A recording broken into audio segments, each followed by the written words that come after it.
Hello and welcome to the Complete Agent Podcast, where each week we aim to entertain, educate and enable our community to be better and command higher fees and sell the best properties.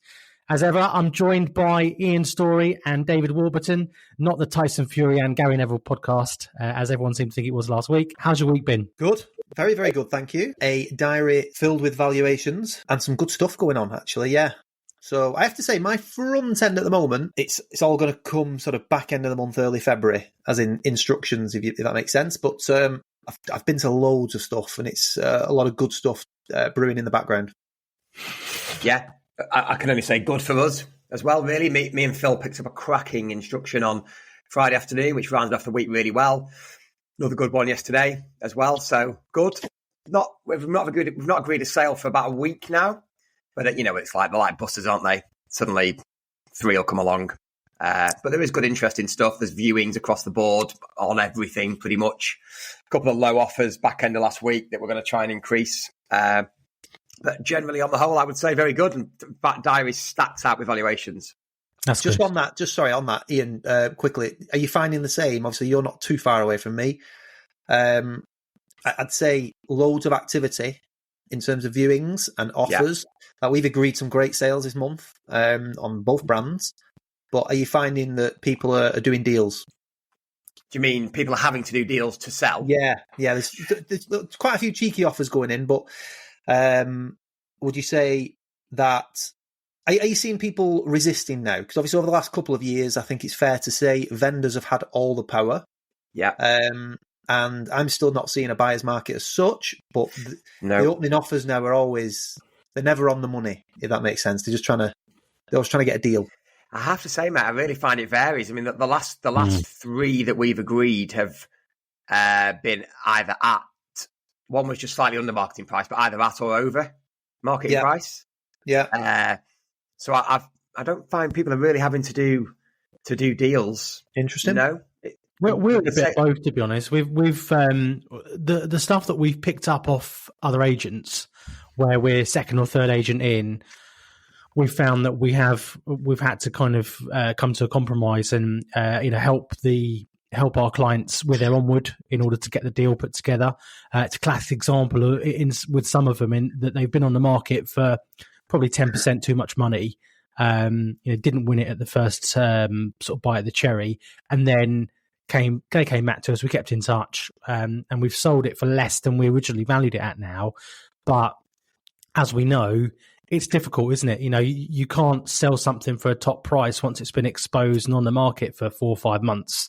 Certainly not at that sort of mid-range level, I found. Because I also think that the instruction that I got yesterday, basically, I said offers over 1.1 million in December 22. And they're going through a divorce, basically. So they've taken a year to work out exactly what's happened. All very amicable. Went back yesterday, and now it's going on at offers of a 975. Yeah. So I think that just shows how, a lot of properties. I also saw an article in the Telegraph yesterday. My father-in-law sent it to me, saying about how there's been such a decrease in £1 million properties, because ones that were sort of just creeping over into the million plus have now come back into the 900s. Yeah. So there's a statistic showing how there's a big reduction in £1 million homes because of what happened in the market last year. And that instruction that I got yesterday is a good example of that. The sellers understand that they did have £1 million house, but because the market's changed, they've now not. Yeah. And it's adapted to the marketplace as well, by the way. Sorry. We both spoke at the same time then. Should we do it again? Shut up, JK. Shut up. I was just saying, I guess it depends as well how you demonstrate that.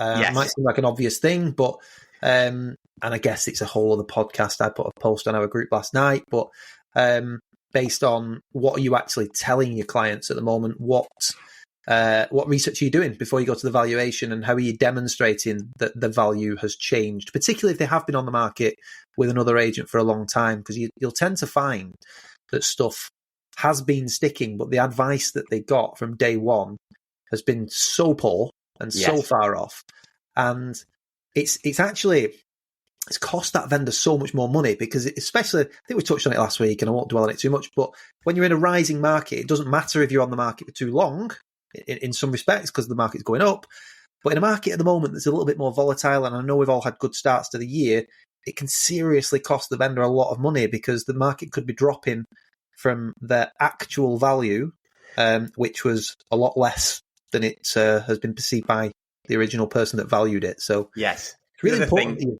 report the figures. Absolutely, yeah. And the other thing that we're finding, which I realise is not new news by any stretch, is that people have got very poor communication from their estate agent. Now, I laugh when I say that because, you might say... That never happens, does it? But it's still so common with most agents, I would say. And maybe you could even say 99% of agents, that is the case. So I think winning secondhand business, if you can get in the door, I've got a val at 12:30 today. It's 900 grand barn conversion, been on the market 4 months, hardly any communication. It's an easy win, and you can get it on a better price. You're not going to win that one, are you? Not on there. So the old rules are still in place, everyone. Yeah, and I think obviously we're going to come on to it, direct mail. That's the topic of our podcast today. Yeah. But I think a lot of the stuff that we are picking up at the moment from things that have been on the market with other agents, we are very much targeting that pain point. Because you can tell everybody how fluffy your marketing is, how great your brochures are, your descriptions and your videos, etc., etc. But in reality, they might have had some reasonable marketing. They might not know that their marketing is not great because they might not be looking at other people and comparing themselves to others. I think that's the education that you give them once you get in the room, in particular, when you demonstrate what you do. But you can bet your bottom dollar that 99% of the time, the one thing that they are really struggling with is communication from their agent because no one likes making that call. It's as simple as that. If the house has been on the market for a long time and they haven't spoken to them for weeks or months, they just don't want to pick up the phone and say, we've no interest and will you reduce your price? But if your communication is constant, then it's such an easier conversation, isn't it? Yeah, much easier. And this has been going on since I joined the industry 21 years ago. But because most agents do lower fees, they have to take on more houses, so they have more stock, and they just cannot service it. And if a lot of photographs are much better these days, so people give them a go. Clients give agents a go because the marketing looks decent from the outside, but the service is just not there. So you just got to keep doing what you're doing. You stick to the process, and the proceeds will follow. You've got to stick to what you're doing really well, and it will pay off in dividends later down the line. There's a lot to be said there. You've just picked up on something. There's a lot to be said for quality over quantity when it comes to running an estate agency, because again, it's probably another podcast in itself, but where we've all come from, many podcasts, I know. But where we've all come from, low fixed fees, high volume, we all know the problems that brings. It's horrendous. And having quality over quantity with better clientele, better fees, it's just such a better place to be. So let's just dive in. I was going to say, can we dive in on something just quickly before we go into direct mail? Because I feel like that sounds like the bulk of the podcast. But a real hot topic at the moment that I know I'm starting to get asked questions of now, and something that came out in The Independent the other day, and it seems to be all over social media and all over the news, is the government potentially rolling out this 99% mortgage scheme. And it would be interesting, just really quickly, I mean, we always talk about delivering value to people that listen to the podcast and actionable tips that people can take away. And I think these are conversations that people are going to be having in living rooms over the next few weeks. March the 6th is the date of the spring budget. So make a note of that if you haven't already and you're listening to this. That's going to be a pivotal date. There's a good chance that when the BOE next meet and the MPC next meet, Money Policy Committee, actually meet next, obviously talking about where the Bank of England base rate's going to go, talking about where inflation's going to be. It's tracking at about 2.9. We're hoping it's going to be nearer 2, nearer the target. And we've said it before, we've talked about it, the politically influenced market that's ahead of us. But just quickly, guys, so to throw it out to you, I put a post on LinkedIn, tagged a load of mortgage advisors that I'm connected with on there for their thoughts. But what's your thoughts on it? So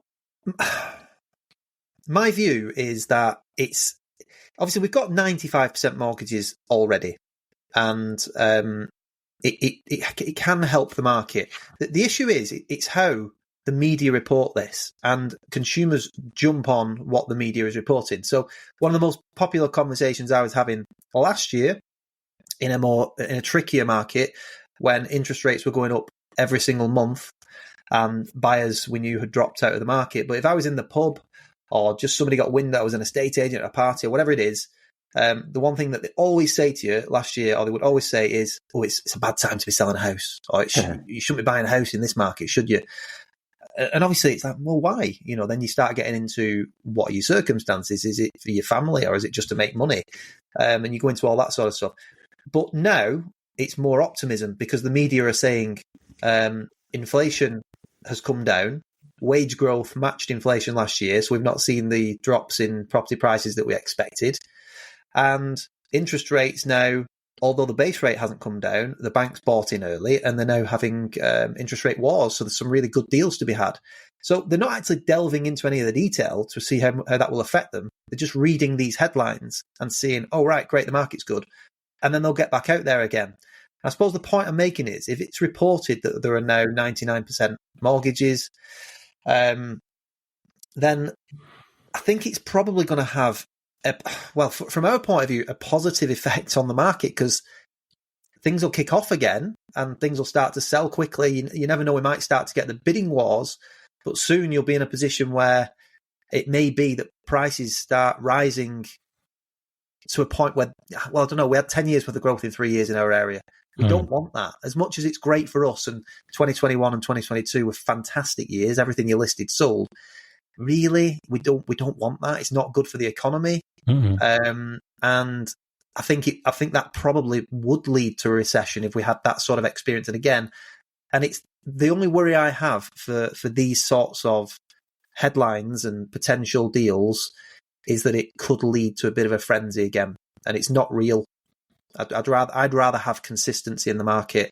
A 2019 market was nice. I think 2021, 2022 financially, of course, but I think if you were to have that every year, it's going to lead to more problems. If that makes sense. Well, as soon as I heard it, I thought this is not good news because I feel like it might lead to the problems that we experienced in 2008-9. I realised that then you could get 125% mortgages, couldn't you? Which just seems so crazy looking back. Incredible. But Dave really has much more experience than this in me because of your financial arm to your business. But just initially, I thought that feels like it's probably not going to end well further down the line because that's huge. Yeah, the other thing is, I don't think we've necessarily seen the full the market at the moment. So it's good and it's all positive. We're obviously looking at it and saying we've not fallen into a recession. It's defied the odds. But I don't think we've seen the full extent of the potential problems that are on the horizon. And I say that because we've had the report last year was that 1.6 million people are due to come out of fixed rate mortgages and onto rates 2 to 3 times what they are used to right now. You mentioned the financial arm of the business there, Ian. And one of the most popular calls that we get is I'm on a fixed rate that ends in, say, March. My current payment is £700. What's it going to be? And the new payment's going to be £1,800, £1,900. And a lot of these people just cannot afford it. But although half of these people, so it was 1.6 million, I think 800,000 now have come off these fixed rate mortgages. A lot of them will have got through Christmas. They'll be treading water and they just weather the storm for the first few months. And what you'll find, particularly with the way people pay for things now, obviously it's just a few clicks of a button on your phone, they'll get to the checkout and rather paying on the debit card, they'll be paying on credit cards and things like that. And that's when the problems start. They don't realise they're doing it. They're paying for everyday items on credit until it gets out of hand and something has to give. And the thing that usually gives is the house. And I don't think we've seen the full extent of the problems. I pray that we have, but I do think that could potentially be a problem in the future. And that's when you start talking recessions and stuff. But for now, it remains to be seen. I'm just talking. It's conjecture, isn't it? I'm not saying it's going to happen, but it might have been softened by the recent mortgage rate falls. Do you think? So now you can get a decent 5-year fix for 3 point something, can you? Yeah, I think people can weather the storm until next year. The talk is that we might be at a base rate of maybe 3.5% by the middle of 2025, which again would be positive. Yeah, so that'd be great. Yeah. But what was it? So Gatesy gave some stats. Sorry, JK, you want to jump in there, but I will not let you speak. You always speak too much anyway. Me and Ian call you behind your back. Gatesy gave some great stats, and I think he said the last 50 years, the average base rate of interest is just under 9% for the last 50 years, and for the last 300 years, just under 6%. So at 5.25, it ain't bad. No. And I like to deliver that regularly to my clients because it's very, very relevant. And if we worked on that for the rest of our lives, we'd be doing all right. But it's just getting used to it. People have been used to 0.1% and low interest rates for such a long time. Only thing I was really going to add on that before we jump into our subject of direct mail was there's a couple of different things. I can see the government potentially just putting that on new builds rather than putting it on the rest of the resi market, which I think, would just, be like Help to Buy, serve and help big PLCs and help the new build market, but not actually do much to help people in the sort of secondhand resi market. And the problem with doing that with new builds and 99% mortgages is people generally pay a 10% plus premium for a new build. And if they're getting a 99% mortgage, they're already effectively in negative equity. Yeah. The second problem with that is when you get to a 2 or a 5 year fixed, like what happens then?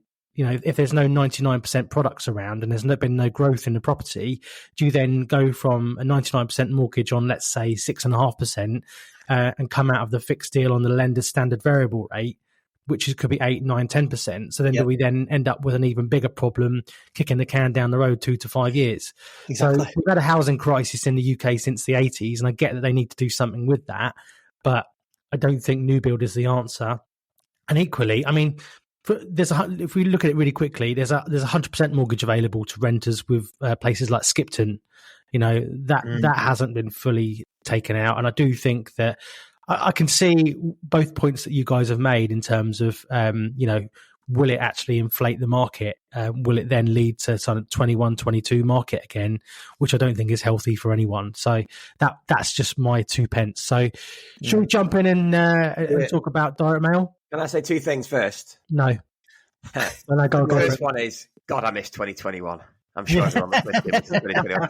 But we don't really want it again if we're with our smart heads on. But wasn't that brilliant? Wasn't that brilliant? Yeah. Enjoying that Range Rover, are you, Ian? Yeah. And then quality over quantity. We should do a full pod on quality over quantity.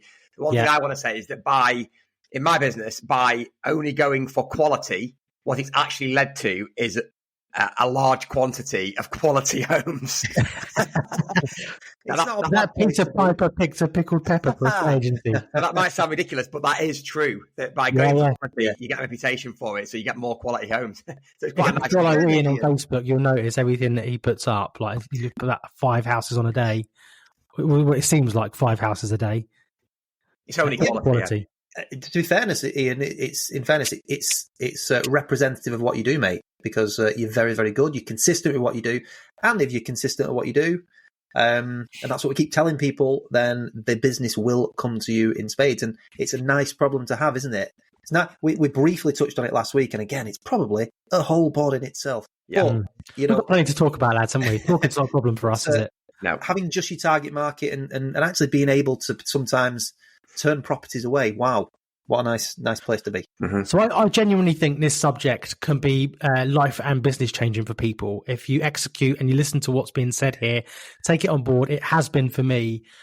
So direct mail, we can put it under the category of lead generation. And really where the inspiration for this topic came, because it's something that we all do really well. It's part of obviously our own personal offering as the complete agent, where we can help people execute these services. We obviously give a lot of the way of the value for free, but we do sell the execution. So if you are interested in that, then please reach out to us. We'd be happy to help. But the whole point behind today is I was having a good conversation with one of my friends at the weekend, and he's a one-man band. He's not an estate agent, but he's a one-man band, and he is his business at the moment. So, he works in an industry where it's sort of blinds and shutters. If he broke both his wrists, he would have no business because he would have no one to fit for him and his business would go under. Now, his business in terms of how he gets his clients is recommendations. He's run on recommendations. He's brilliant at what he does. His business has got a really good reputation. And I resonated with this because this was my business 2 or 3 years ago myself. And there was no lead generation strategy. Well, I used to wear it like a badge of honor and tell people, 90% of my business comes from recommendations, which is great. Don't get me wrong. But as I was saying to my friend at the weekend, you can't run a business or scale a business or grow your business on recommendation, because you're always at the mercy of whether people are going to recommend you or not, and how often does that happen? It's nice to know that, people want to recommend you, but equally, if you're not measuring where your business is coming from and you haven't got a lead generation strategy, like, all you've really got is a hope. Yep. Yeah. Also, when you come to sell it, if that's what you want to do further down the line, the buyer will need to see that you've got a rigid lead generation strategy, won't they? That's replicable without you being there.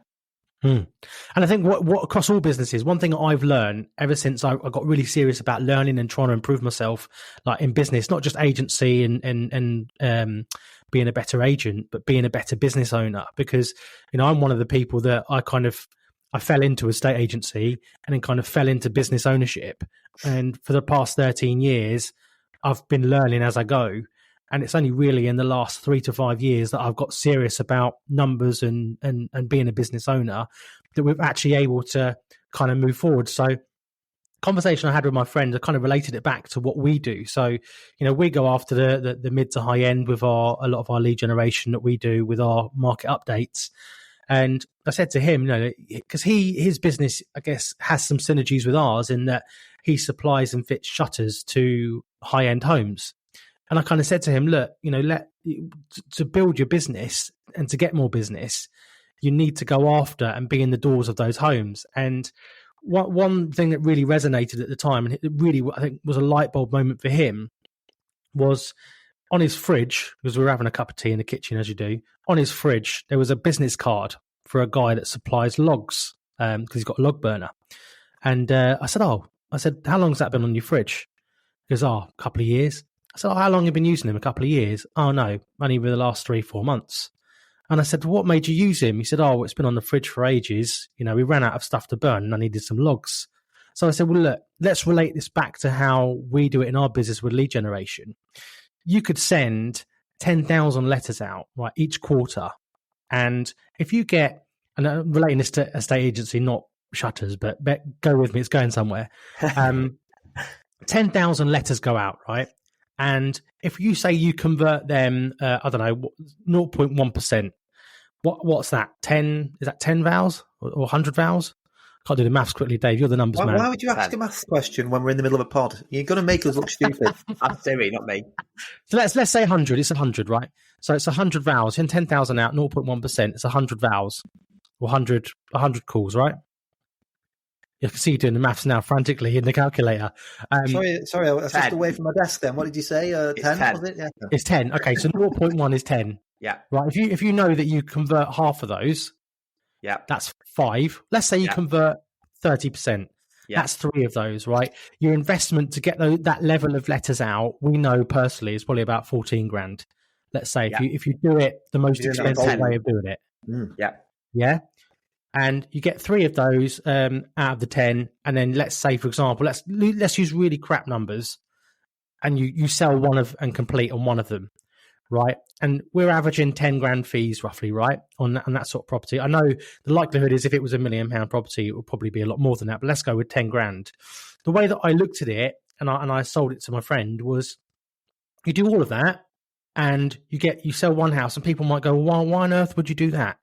But what happens is if you don't know how many fridges you're on, like how many times you go to a house where you've sent these letters consistently for 3 years or 2 years or 1.5 years or however long you start sending them, and they're all in a bulldog clip. You've been building a relationship with these people. So you might send 10,000 out, only get 10 responses, convert 3 into instructions, and 1 that actually goes through. But the way to look at that is you've covered your investment, and then you've got 9,990 potential letters in circulation, all sitting on the fridges, the desktops of people that you're building a relationship with that are going to come back and get you. And for him, it was like a light bulb hitting his head, like, oh my God, yeah, absolutely. And then I said to him, once you send these out, and we're really serious about this, about measuring the results that we get, how many you get So obviously, if let's say you're new to this, you're listening to this, you're new to this. Let's say, for example, you speak to us, you get the letters, you start sending them out. You could send 10,000 out and only get 10 responses. But it's the power of compound interest. You don't go to the gym for a week and get a 6-pack. Yeah, it's that consistent. Consistent. What do I want to say? Consistent. Consistency. Consistency approach. Yeah. Yes, it is. Yeah, and it's also you got to add on to that their friends as well, haven't you? So it's not just them; it's who they're speaking to as well. But there's all sorts of things. So if you look at those 3 that you get, how many times? Well, it's your boy. Yeah, exactly. Exactly. The social proof. You're creating the brochures for those 3. The people you're coming into contact with. Like 30% of the business that we got last year was off the back of existing instructions. Yeah. So homes that we had on the market, and we'd flipped buyers into valuations. So there's always opportunities. So no matter what you do, it's always an opportunity to supercharge it. So I think if I'm going to give any advice, and anyone could take anything away from this podcast, is that you've got to get serious about your lead generation strategy. Because otherwise you're just hoping. And if you measure everything that comes in, then you can go, right, I've sent 10,000 letters out this quarter. I know I'm going to get 10 back.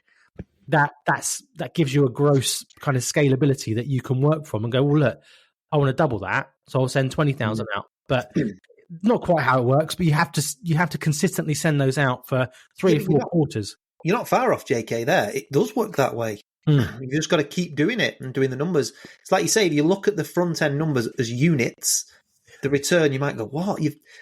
For example, mine is 5,027 letters, 17 vals so far. And you might go, that's a really poor return for that amount of work almost. I've spent over $5,000 doing that. But the 17 vals are worth in the region of £250,000 in fees. Now, obviously, all of these are not going to come on the market immediately. I think you said it the other week. If that was the case, that would be the silver bullet that you're looking for. It's not going to happen that way. But already, 4 of them are lined up to come on. That's like ridiculous return on investment. The rest are in a nurture campaign. And when they are ready to sell, you would like to think that you are at front end of mind. And it's like you said, Ian, you just said it as well, JK, but the other, 5,000 people that have got your letter, they might just be holding on to them. And how many times have we been to people down the line and they've said, I've been getting your letter for the last 2 years. And that's what's prompted them to call. And from someone personally who doesn't have a front-facing office, so if you're a self-employed agent or you're a brand that just sits behind, like in a serviced office or anything like that, it is a phenomenal way to build your brand in the area. Obviously, there is a wider marketing mix here. We're not saying that direct mail is the be-all and end-all, but in terms of building your brand, getting in the right hands of the right people, the people that you want to sell their homes with you, and demonstrate that you are the authority in your area and that you know what you're talking about.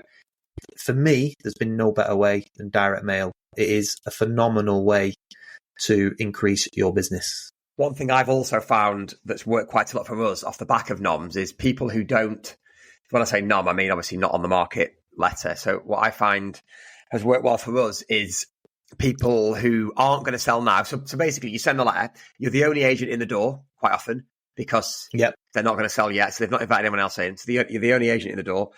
They've been receiving your letters for X amount of time. One thing that we've been good at is converting them into market ready. So they're not selling now. So it's not an instruction now, but because they know they're going to be selling in the next 2 to 4 years, when we talk them through getting it market ready, it's something most of them have never even thought of. And we've done that quite a few. So we've got quite a few now on the board. We've probably got 15 to 20 properties, all good properties, all good fees, all photographed, all videoed, all totally ready. And they'll only come back to one place when they want to put it on the market or when they find the house they want to buy. So that's a good way of lining instructions up for the future that aren't coming on the market now. And most of those are off the back of the letters. And also, Ian, that is just standing you out from your competition again, because not many agents will invest in the client if they're not getting an immediate return. No. What you're saying there is, right, we'll get all your marketing done. We'll get your market ready. But when you're ready yourself, you can just give us a ring. You've saved 3 weeks.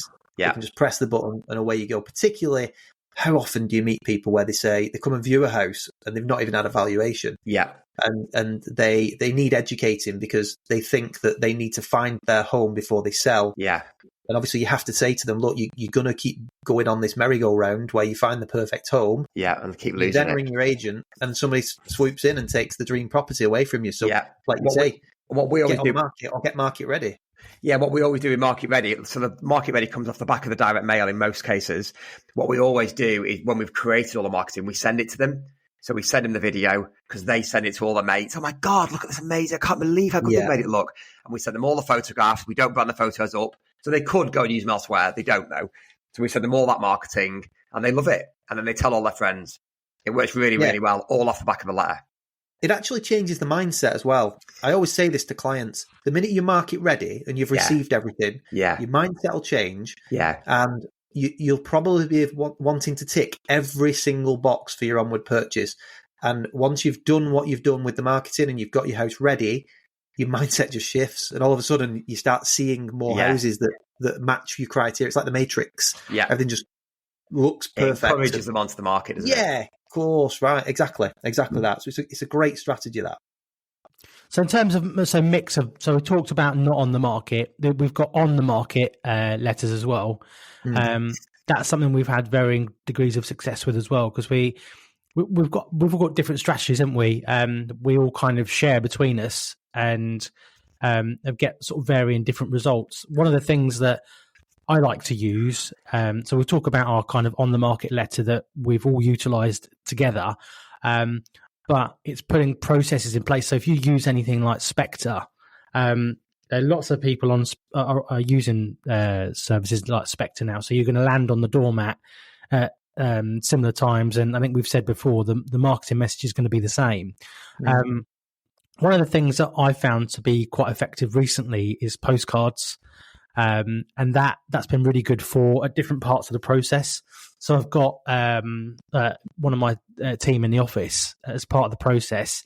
We've got stuff on automation, but also as part of the process. So a new house comes on the market. We now we use a postcard using Spectre AI to send to the 50 nearest properties that we suspect are going to come to the market in the local area. And that just basically says along the lines of, just to let you know, so-and-so's recently instructed us to come on the market. So you might notice there's a bit more traffic in the area. We'll ask any buyers to park considerately in the area. And if you are thinking about moving and want to know what impact this has on the sale or equity of your house, then please get in touch. And then we send another one when that house then goes under offer. And then we send another one when the house then goes under exchanged. And we don't it's not just, hi, I'm an estate agent, I've sold a house, give me a high five. It's literally what impact this will have a positive impact on the equity of your house in terms of, just spat on my microphone there. So if you're watching this on video, sorry about that. They'll have a positive impact on your property price because surveyors will use it and buyers will use it as a comparable as well. And I just find that kind of softer approach, the postman doesn't go around high-fiving people telling that he's delivered the post every day. Just that kind of value-driven information, like, yes, we're considerate because we're letting you know, but, by the way, it's just those different touch points, isn't it, across all different things. They work well for us as well, JK. We've done them in letter form, so you're obviously doing postcards. Same sort of thing where it's, hi, we've got a new instruction in your area, blah, blah, blah. Similar sort of thing. There's going to be cars on the drive in the street. If you're wondering what's going on, this is all it is. If you want us to pop in on you while we're in the area, let me know.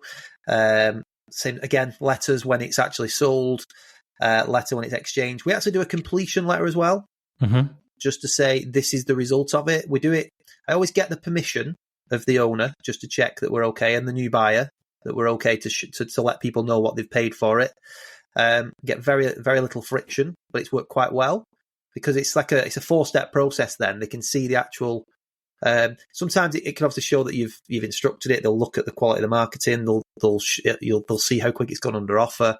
They'll see then it's exchanged, and they'll see its completion. So they're kind of seeing the process of what actually goes into selling a property, because a lot of people don't know. And yeah, I like that final letter just because it shows the actual result, and it gets quite good feedback as well. I've just been writing down. I'm just conscious of time today, chaps, but I've just been writing down what I think are the touch points around letters. Mm-hmm. So there is personal recommendations, there's Rightmove and any other portals that you use. And, if you can really make your properties pop on Rightmove and stand out with a nice twilight photograph or an aerial photograph, then that's definitely part of your marketing mix for getting new valuations. Postcards we just discussed, letters obviously, boards is a massive one. So the amount of agents I see, I just think they do it wrong. When they agree a sale on a house, they mark it as sold on Rightmove, but not on the board. And I always think it's just the wrong way round. You should mark it on the board immediately on Rightmove when they book the survey and searches. Board immediately, because it's amazing advertising for your company, and put boards up in other places as well, guys. Stick one on the fence, and I just think, and if it gets taken down, well, it only costs you 25 quid. It was worth a go. So as many boards as possible within reason, without pissing people off. And then social media, but not selling on social media. So giving advice, community interviews, that sort of thing. I'm not sure if you two can think of any other things I've missed out of the marketing mix there.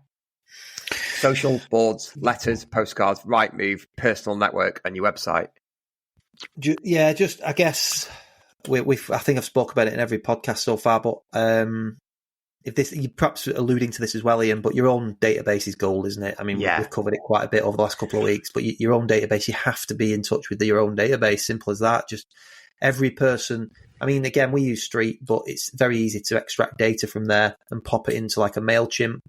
But these people, if they're not buying, how many people do you register per house that doesn't go on to buy with you? Not everybody can buy every home you list, and they've got to go somewhere else. So you might as well follow them around and send them some educational pieces. Yeah. I think just going back to direct mail, which is obviously what we were talking about anyway, but we all do different forms. We all do regular quarterly updates to people that are not on the market. We do monthly updates to people that are on the market. We do stuff like we've just discussed, instructions, exchanges, sold, to sort of tell people what we've done rather than brag. It's more informative. Is it worth just going into the sort of stuff that we put in a not on the market letter? I think a lot of listeners will be sort of thinking about, well, it's great, sounds good, but what do you put in a quarterly not on the market letter? Yeah. I think the first thing to say is, as well, if we do all this, but your proposition's not bang up to scratch, then a lot of it will become pointless. So again, it's a whole other pod. Maybe we can have a look at that, how you should present yourself, and really getting into having a look at how your business looks from the outside and doing a deep dive into that. But to get in these living rooms, you've got to have a certain type of demographic that you're writing to. There's the whole left brain, right brain argument. My personal belief is that at the mid to higher end of the market that we are talking to, the majority of them will have more of a analytical brain and show more logic. Certainly the ones that I'm writing to, they love stats, and they love the fact that there's a bit of, well, they like the idea that there are facts behind what we are talking about, so that we're keeping them up to date with things like inflation and wage growth and how it's actually affected the market conditions, how a politically charged market might affect their property price this year, all that sort of stuff. So the quarterly updates that we send are long form, informative, educational pieces, all about how the property market is currently performing. Of course, there's a little bit about us in there, but more often than not, well, every time, not more often than not, it is an educational piece about what is happening in the economy and how that relates back to property and how it's affecting property prices. I think it's clear, we need to make it clear as well, we are not just premium agents, are we, lads? We put every property out there in exactly the same way. They all get marketed in exactly the same way. There's a lot of consistency in what we do, but we're not all selling £3-4 million homes. You just don't get them where I am, to be quite honest with you. So my premium end of the market is more like sort of 750, 800 up to, I've got a couple at 2.5 million, but that'd be really premium for me. Mine are more around like sort of the million, 1.5s. But the people that you're talking to, it has to be sent to those types of people. And the other thing as well is, if you do like mid-range of the market, I find that if you're selling a £1 million house, the 10 people that will go through the door to look at that £1 million house often have a £300,000 or £400,000 house to sell that is also right up my street. And if I can do a really great job on that, getting 2% on a £400,000 house is not to be sniffed at. And Ian, it's always stuck in my head now since you said it, but that's where the gold is. 500 to a million, 2%. They fly off the shelves and they make you look great. And to be honest, they're really enjoyable to do. Yeah. And those are the types of clients, the premium end and the ones that feed off that these not on the market letters are generating. And I think, although we were talking about the numbers before, JK, when we were talking about sort of the return on investment, if you look at it as units, like for me, for example, like I say, 17 off the back of 5,000 letters, that doesn't also account for the conversions that we get from those people that have gone to view these, that will view these houses, who have houses to sell. So there's such a big knock-on effect here. So those potential £250,000 fees, it could be more, it could be double that based on the other properties that will be introduced. Yeah, agree. Got something to say, Storey? Well, I was just going to say that I agree with everything. Thanks for your input. David said. See you next week. Thanks for having you. Nice having you. I think it's probably a good place to wrap up now and just and say, look, you've got to have a direct mail strategy. You've got to have a lead generation strategy. You can't just leave it to referral and recommendation and hope that, the next 5 calls that come into your office are all going to be people going, oh, you're selling your house. Oh, okay, yeah. Give Ian a call, give Dave a call. You've got to have an effective lead generation strategy if you want to have an effective business that you can grow, scale, that is predictable and helps you run your business like a business rather than like a job, which again is a whole nother podcast. Yeah, and just to finish, I think half the time this is the problem. People find it overwhelming. So James, you send out 7,500 letters every quarter. At the moment, we're doing just over 5. That's going to rise to about 7.5 because there's a couple of new areas we're going to go into. Ian, I think you're about the same as me. And everything's, certainly envelopes, etc. They're all handwritten. They're all hand stamped. They're not franked and printed. It's a big job. And I think implementation is the main reason that people don't win. They don't implement. And we know lots of agents, don't we, who've tried it and not succeeded because they're not implementing.